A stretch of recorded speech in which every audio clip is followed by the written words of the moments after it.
a portion marka waxa leedahay marka a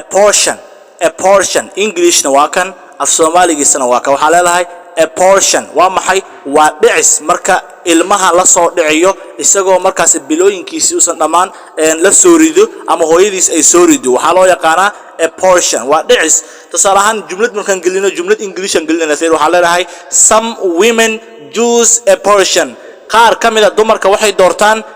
inay ilmaha iska soo ridaan. السلام عليكم ورحمة الله وبركاته كسر هذا صاحب يال هالكاني وكلمية برايفت وحاولين نوصل على بوجان الله يقانو A to Z English to Somali words بوجنا وليبه وحويان ككوبان نكون لو بقول لحظا يتضبط أري أو سدان أو كلا وقرن معناها وحن كسينا يا English كسينا يا سلا أو كلا English كسينا يا حدنا في Somali كسينا يا حدنا معنيه سن كسينا يا habkaas ayaan buuga loo diyaariyay hadaad codsanayso buuga isagoo PDF soo helaysa anaga naga helaysa waa kan anaga ku soo dirayna WhatsApp keena kaliya imaaw WhatsApp marka imaato arday fara badan way soo dalbadeen waan u dirnay adina isagoo PDF hadda iibso buugan qiimihiisa oo qiimo yar hadii adigu luqad Ingiriisi u hamuun qabto buugan waa mid aad ku baran lahayd ku soo dhawaada qaybtii saddexaad ee maanta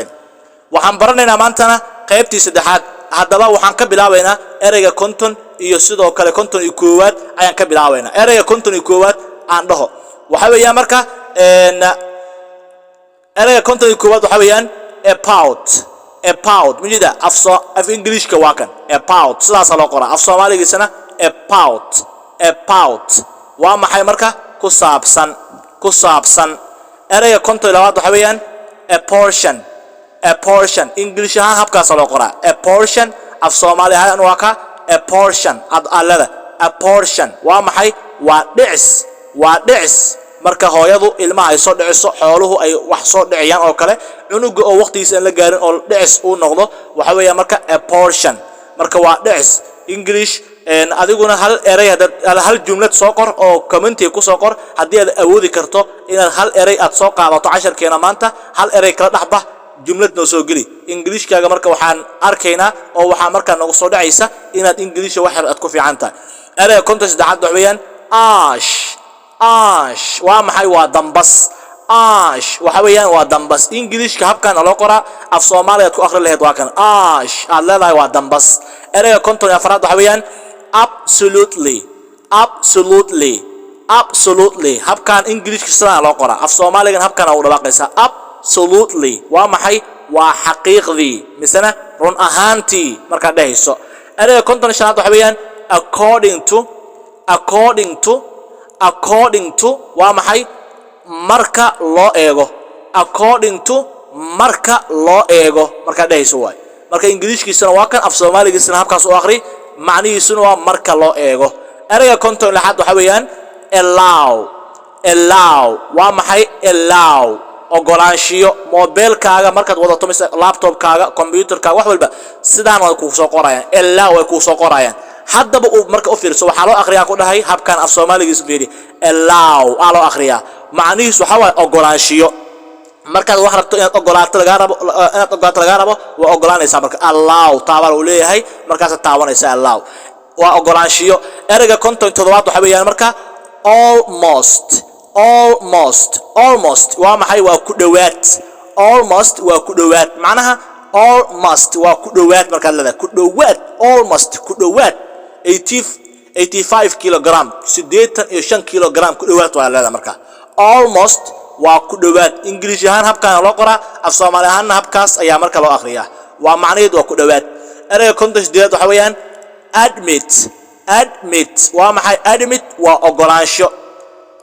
waa maxay iyaduna ogolaansho admitkan ogolaansho waa tusaale ahaan hadda waxaad rabtaa inaad group ba samaysay ama groupkii la sameeyay baa la rabaa in lagu soo daro qofka kugu soo dari kara groupka marka waxa kugu soo daraya qofka admin waxa waaye qofka ogolaanayo marka ogolaanshiya la yiraahdo admit waa maxay waa ogolaanshiyo admit English habkaas la qoraa admit af Soomaali oo qornayso waa ka admit waa maxay ogolaanshiyo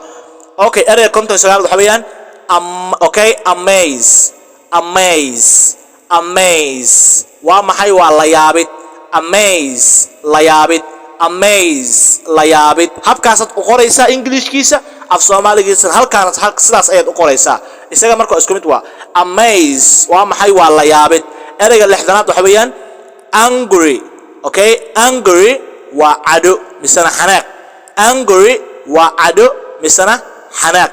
angry waxa weeyaan waa cado misana xanaaq ayaa la yiraahdaa angry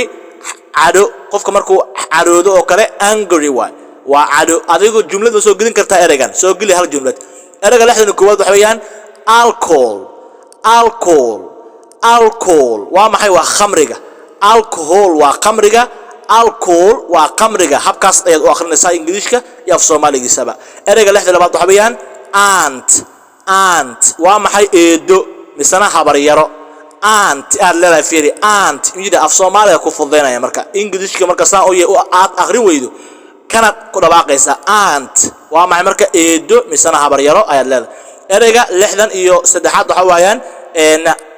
waxaa leedahay anthrax okay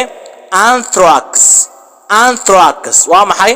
anthrax waa cudurka kudka loo yaqaan anthrax waxa waaye waa cudurka loo yaqaan kudka macna cudur waxa waaye markaan ku tuso sawirkan oo fiirsado ninkan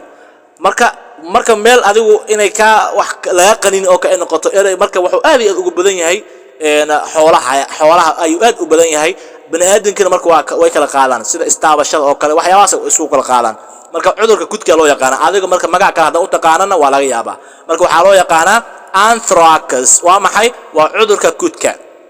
jumlada lixdan afraad waxa weeyaan Arab League waxa weeyaan ururka jaamacada Arabta Arab League okay ama Arab League waa maxay waa ururka jaamacada Arabta ayaa la yiraahdaa jumlada lixdan shanaad waxa weeyaan advac waxa weeye waa qarandi advac waxa loo yaqaanaa ku dhahay waa qarandi advac waxa loo yaqaanaa waa qarandi macnaheedu waxa waaye macnaha xayawaankan anigu magac kale u taqaan waa laga yaabaa adigu magac kale u bixi advac marka qarandi ayaa la yiraahdaa adigu marka magac kale u bixi macnaha advac waa noole mise xayawaan ka tirsan xayawaanka dhulka ku nool ee lagu yaqaan Afrika macnaha gaar ahaan meelaha kaymaha iyo lama deegaanka iyo meelahaas uu ku nool yahay marka waxa waaye advac ayaa loo yaqaanaa waa qarandi ayaan dhahay aniga adigoo magac kale hayso fadlan ku dhaji marka ereyga lixdan lixaad waxa weeyaan ereyga lixdan lixaad waxa la yiraahdaa operation waa maxay operation habkan English ahaan ay u qoran tahay macnaha habkan af Soomaali aad ku akhrin leedahay waxa la yiraahdaa operation weecsanaan misana arin aan sidii loo rabay noqon macnaha waxa weeyaan weecsanaan misana arin aan sidii loo rabay noqon ayaa waxa loo yaqaanaa operation waa weecsanaan misana arin aan sidii loo rabay noqon ereyga lixdan toddobaad waxayaan abhor waa maxay waa nacabsho okay waa nacbaysasho inaad wax necbanaato misana karaahiyin wala karaahisi okay abhor waa nacabsasho okay nacbaysasho misana karaahisi waxa u taqaanaba ereyga lixdan iyo sideedad waxa weeyaan apash waa maxay waa yaxyaxid misana qajilid saa u taqaanaba waa apash waxa weeyaan waa yaxyaxid misana qajilid waa habkaas ereyga lixdan sagaaldan ku soo koobayo waxa weeyaan apata waa maxay waa kawaanka xoolaha lagu qalo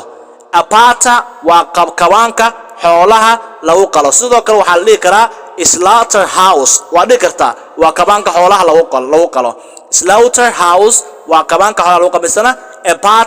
apata waa kawaanka xoolaha lagu qalo ereyga ugu dambeeya toddobaatanaad waxa waaye abide imjida Englishka waa kan af Soomaaligiisana waa kan abide waa maxay u dulqaadasho abide u dulqaadasho halkaas hayno joogo saaxiibayaal buugan waa ka English Soomaali waa dhalinyarada buuga isagoo PDF uu ku soo gaari doona soo dalbo hadda diyaar tahay numberkaad kala xiriiri kartaan waa ka soo dhawow WhatsApp keena waxa kugu soo dhaweynayo dadka noo fadhiya waa ku maasantiin